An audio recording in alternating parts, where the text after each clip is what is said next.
All the crazy Khalistanis are back at it again. Bro. That's what just happened last night in Surrey, BC. Warning shots or some type of weird behavior took place last night. The terrorist organization took responsibility for a shooting at a specific cafe in BC in Surrey last night. It's a Khalistani group who decided to take some matters in their own hands and scare the community at large. There's some details that are coming out involved, but it's important to talk about it. The fact these groups have come over here to Canada, brought their issues here to Canada, and are now firing off shots with pedestrians around, at cafes, at established infrastructure, is now starting to happen. Khalistan's just not a figment of your imagination. It's not just something that Jagmeet Singh wants you to forget about. No, it's a very real thing. And now shots have been fired here in Canada by this group. We'll be covering that story. Secondly, we talked about it yesterday. Mr. Mark Carney talked about how, guess what? Guess what's coming down the pipe? We will be cutting down the civil service by a significant amount.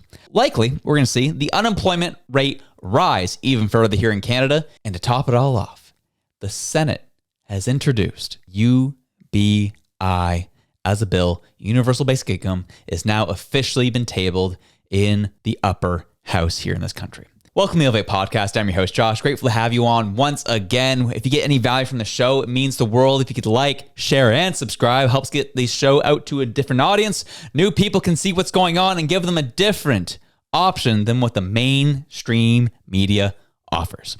Now let's get into our first story, shall we? Before we get into the mix, I just want to shout out you amazing people, you amazing electric people. This morning we released an interview with the likes of Unify Canada. It is a small up-and-coming YouTube channel where they go to university campuses here in Canada and interview students on what they believe is going on with politics, ideas of what's happening with our country, and also tries to shine a light of what is currently being talked and taught on our university campuses. And they go and try to educate, have good back and forth conversations. And you can see their latest video, I Make the Socialists Admit Their Policies Won't Work in Canada. It was a fantastic episode, fantastic video. And then we also had them on, as I said, as our interview this morning. If you want to check that out, go for it. Hear what their ideas are, hear what their goals are, hear what they want to accomplish with the channel. It means the world. Last night, before this episode aired, they were at 63 subscribers. Now they are currently, let's do a little quick refresh for the homies. They are currently at 896 subscribers. They are only 104 away from hitting that beautiful 1,000 sub milestone. So if you could help us get there, it would mean the world.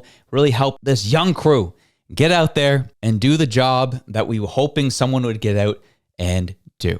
Now we'll hit in our first story, shall we? Daniel Boardman, senior correspondent for the National Telegraph, posted this early this morning of what happened last night in Surrey, BC. He says, breaking, Khalistani terrorists have shot up a Caps Cafe in Surrey, BC.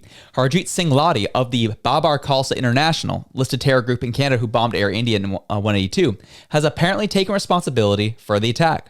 This will be Mark Carney's first major security test as Prime Minister. We'll play it. You can hear it. I'm probably going to have to blur some of this because it's an actual literal firearm going off. So as you can see, these homies pulled up to this cafe, Caps Cafe in BC. And this was a targeted attack because this cafe just recently opened. It was owned by Indian comedy actor Kapil Sharma, who just started as a new venture in Surrey, BC. These Khalistanis didn't like him.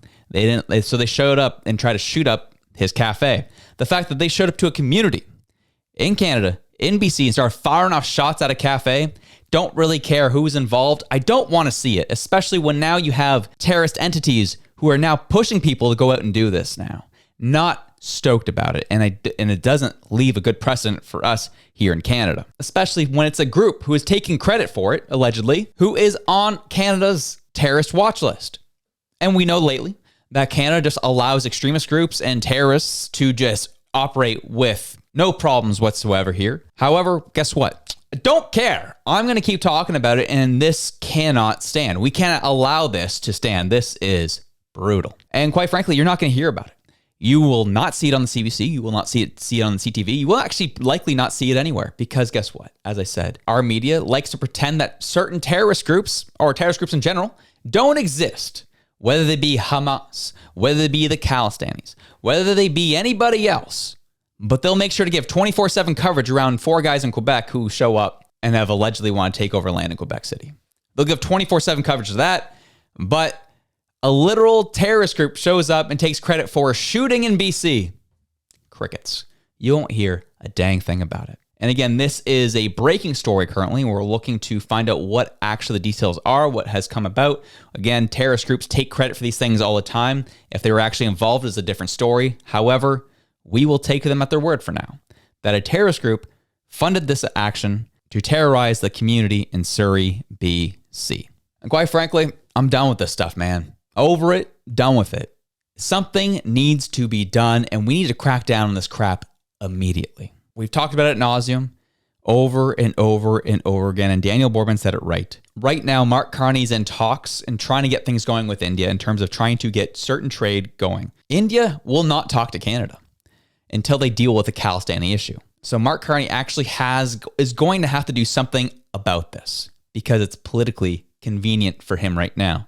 He doesn't want to be as connected to the USA, so he's looking for other trading partners right now. India, being, as least believe, the number 4 economy in the world, needs to get a trade deal done with them. However, India doesn't want anything to do with us since Trudeau, Jagmeet Singh, jacked everything up, and we've allowed Khalistan to operate with impunity here in this country. So we'll see how Mark Carney reacts to this, because this is actually going to be of interest to him.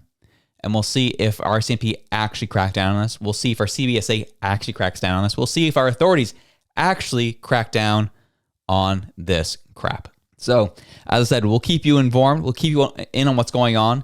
And we will move on to what the story was the other day. Brace for layoffs. Budget watchdog says as Carney government aims to slash spending by $25 billion. And we know this. We've seen this. We know about it. The Liberal government wants to find roughly $25 billion in annual savings from the federal budget within the next 3 years. The Star has confirmed a higher than expected target that the independent parliamentary budget officer says will likely require civil service layoffs and cuts to funding for outside organizations. The clarity about the goal of the government's incoming expenditure review 2 days after it first became public sheds new light on how Prime Minister Mark Carney's government is aiming for almost twice the level of internal savings than the Liberals promised during the spring federal election campaign. Yeah, when you start getting things leaked that $92 billion deficit is going to be coming out this year, yeah, you better start finding ways to cut aggressively. And we've talked about this time and time again. I'm only setting this up as the prime for what we really are looking to cover from the story. And that's the fact that the promises were in the election. We're not going to be making significant cuts. We're going to make sure we invest in Canada. We got you. And again, all the civil service people who flood Poilievre's riding, well, voted Poilievre out based on this idea. The fact that Poilievre's going to stand for cuts. Carney's going to stand for us. Yeah, guess what? You got cut anyways. The guy you voted for is going to cut your job anyway. So we know this is coming. We know that our private sector is in shambles. We know that the public sector was growing in bloat, trying to make up for the lack of GDP in this country. Now, huge cuts are going to come to that public sector, increasing our unemployment rate. Likely. What happens to a country that has a shrinking private industry who's going to be cutting public service jobs? Where are people going to go? They're going to stay in Canada? Are they going to leave? If they do stay here, what's going to happen? They're going to end up on the street? We're going to have more tent cities? How's this all going to work? Well, don't you worry. The Senate has got you covered. This came out on May 28th, 2025, but just surfaced recently in the media. Summary. This enactment requires the Minister of Finance to develop a national framework to provide all persons over the age of 17 in Canada with access to guaranteed livable basic income.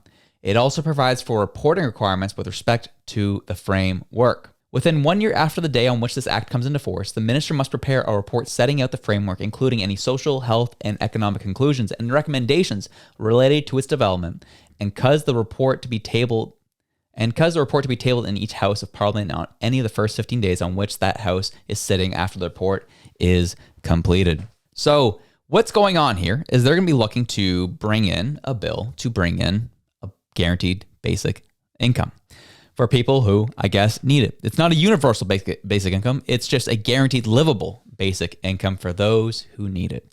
It's essentially an expanded version of EI is really what this is going to be. More accessible. It can go out to more people, especially those who are about to be losing their jobs left, right, and center, giving them a basic living wage. The problem with this is, as we've talked about time and time again, UBI, or a guaranteed livable basic income, can work in isolated experiments, in isolated pilot projects. You can, if you isolate it to a town or to a county or even just a section of a province, it can work. It has positive benefits. However, when you expand that to a country, how do you fund that when you refuse to build your pipelines? How do you fund that when there are no jobs available in your country? How do you fund that when you refuse to develop your natural resources? How do you fund that? Really, the only way you can fund that is money printer go brrr. That's the only way you can fund it, leading to more inflation, more unaffordability, and more people just out of luck. A guaranteed basic income would work well on a national level for 1 year.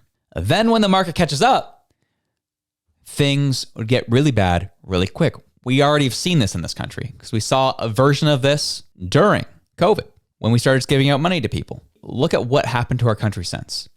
Things are unaffordable. Housing went through the roof. People can't afford their food. Tent cities everywhere. And then to make up for the fact that people were really struggling, we then brought in massive amounts of immigrants to make up for the shortfall. Now this is where we're at. And they want to try and do that all again. And something to keep in mind when it comes to bills is obviously we are a two-house system here in Canada. We have the House of Commons and then we have the Senate. You have the lower house and the upper house. And the way our system works, just a quick reminder, is bills have to be passed through both houses. Say a bill originates in the Parliament, well, then it has to pass through the Senate for it to be signed into law. Or a bill can originate in the Senate that has to go through Parliament to be signed off on, and then it'll be into law.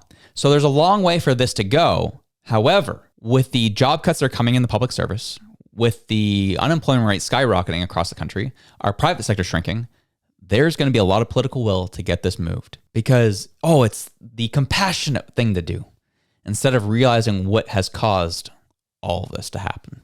As a quick little education piece, any bill you see that starts with an S originates in the Senate. Any bill that starts with a C has originated in the House of Commons. So we're going to be keeping an eye on this. They are on summer break as well with the House of Commons. They follow the same sitting schedule. So we'll see where this goes over the coming fall into the winter of next year. As things get worse and worse for people, the political will to push something like this forward will begin to increase. And we'll continue covering it and talking about it all the way through. But anyways, have yourselves a good one. I'm out.